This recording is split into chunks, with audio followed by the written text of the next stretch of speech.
Hey, legends. I hope you're all really well. Hopefully you remember me from the very politically correct chat I gave at ADFA a while back. And if you don't know who I am, well, thank you for listening to me chat for a little bit. I do really appreciate it. Look, I'm not sure who your guests are for these quick little runsdowns, but I apologise for being definitely the most boring of them. But look, let's get stuck into it. From the questions I've got sent, I guess the biggest thing is motivation. And I guess I'll link it back to defence. My biggest motivation, I guess, always for defence work has been to never let down the lads.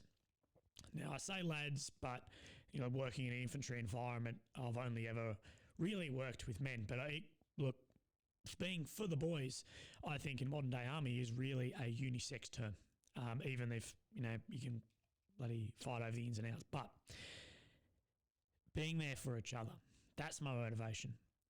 In an infantry platoon, infantry section, say 8-man section, 8-person section with a section commander, so 7 really. If you have a person go down, shot, injured, whatever, you're carrying a stretcher a long way. 4 people on a stretcher, 1 on the stretcher. You're down to 5.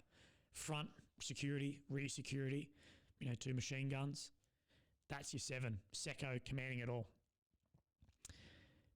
The motivation for staying fit, staying healthy, and staying out there with the lads needs to come from what it means if you're not there. So that example of the 8-man section and having a wounded brother or sister, think then if it were to be a 7-man section, you have 1 injured, 4 on the stretcher, you're going to not have front or rear security. And that's my motivation of why to be fit, why to be there, why to be upgraded, all of that stuff, to be the best soldier you can be, isn't to, when I perform where I'll get promoted or whatever. It's, for me, it's to not let down the team and not let down yourself and just to be able to give that little bit more. Now, the sense of motivation, I think, in the army comes very easily because in many ways it's forced motivation of your day is planned and you have to do this and you have to do that. But you'll find your best soldiering comes when that motivation comes from within. That, well, I really want to do this. Or I don't want to do this, but if I don't do this, it'll be so much harder for the team to do it. So I'm there to the end, no matter what. I guess if you're looking for a really cookie cutter way of what fuels my motivation, there really isn't one other than letting down the team. Well, to not let down the team, I should say.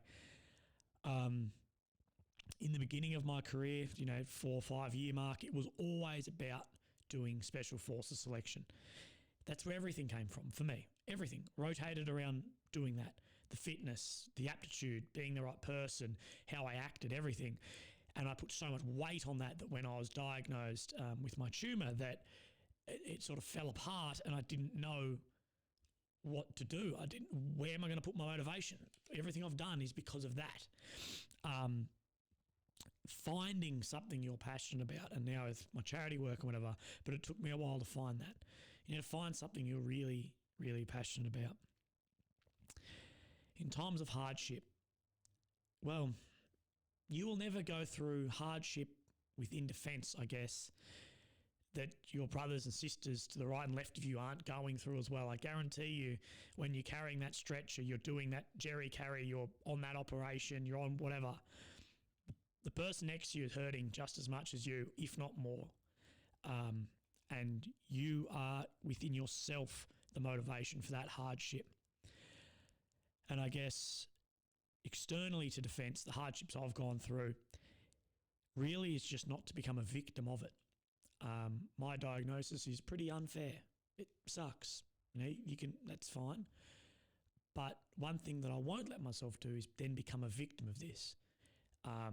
I won't let myself fall to that, because as soon as I'm a victim of it, it wins. It takes over, and my whole attitude of beating cancer, fuck cancer, all that sort of goes out the door once it's won. Once I become a victim to something, I'm not a victim of it. It's 42 millimeters of my entire body.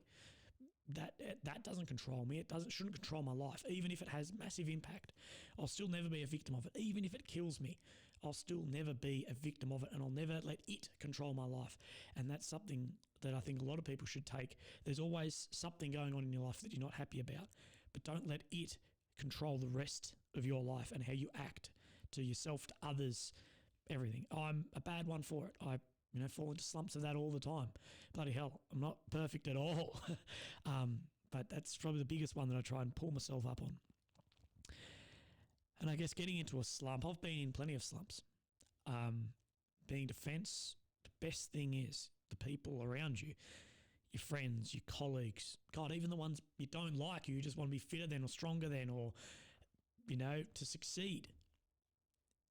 That's how really rely on them when you get into a slump. Look, I'm always a massive advocate for professional help if it's something psychological.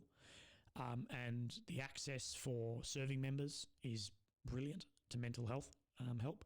The access to civilians is also pretty good in Australia. We get all Australian citizens get 10 free psych assessments a year, and that's pretty good.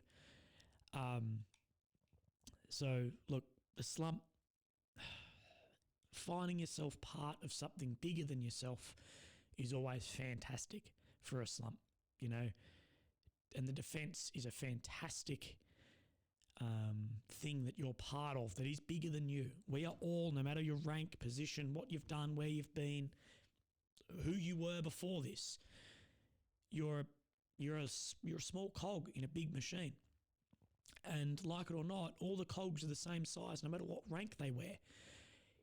That you have the people at the top, they're spinning, but the diggers at the bottom and the airmen and women at the bottom and the sailors, that also needs to be churning for the top to move. So you're already part of something bigger than yourself. And that is something to be so bloody proud of, and it will carry you very far if you let it. If you succumb to letting it be you're part of something bigger and influence the change you want to see. And sometimes sucking up your pride and just doing as you need to do. Look, I hope I helped somewhat with some motivational stuff. I'm not a big one for this, social media, how great you are sort of trash. I think a lot of motivation, resilience, particularly resilience, is made outside of a book or made outside of these walls, that you need to earn it. Blood, sweat, tears, and compassion to people I think that's where that comes from. The most motivational people for my life have always been the people compassionate to me, who show courage. It's one of those massive things. And resilience can mean showing your scars as well. Of, I'm not all fine. That tough guy that never seems to be down or anything, who doesn't talk about anything, might be, one of the most broken inside. Getting out, talking to your mates, talking to professionals, it's a great thing. But look, I'm absolutely honoured to have you guys ask me to do this, and I'm sorry if it's long. I don't know.